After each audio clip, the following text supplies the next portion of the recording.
Everyone, I just wanted to give you a preview of our forthcoming book. It comes out in April. Andy Birch and myself, we've been working on this for quite a long time. It's about flycatchers, Empidonax and pewees, one of the most difficult identification problems in North American birds.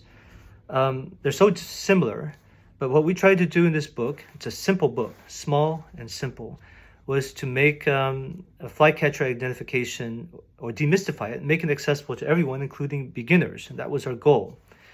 And so we spend a lot of time, I'm going to open it up, talking about how to visualize subtle differences between the birds. For example, relative contrast between the under parts and the upper parts, weak and strong, which are diagnostic for certain species. Primary projection, how far does the primaries extend beyond the secondary stack?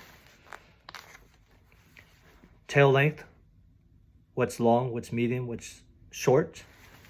And once you have some mastery of how to look at flycatchers in a different way, you can go to the species accounts and learn all you want about the details of the identification. This would be alder flycatcher.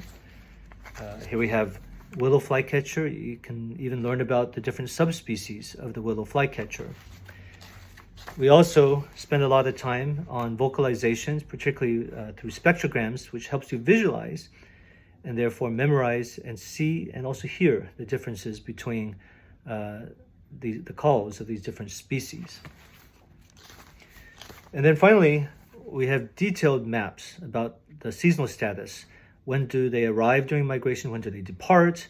And what are their migratory routes? When you combine all of these, the maps, the seasonal status, with the field guide itself and the vocalizations, it helps you a lot in understanding better how to identify and study these flycatchers.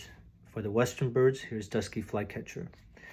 So follow us if you want to learn more, and we'll regularly give you a few updates as the launch date approaches in April.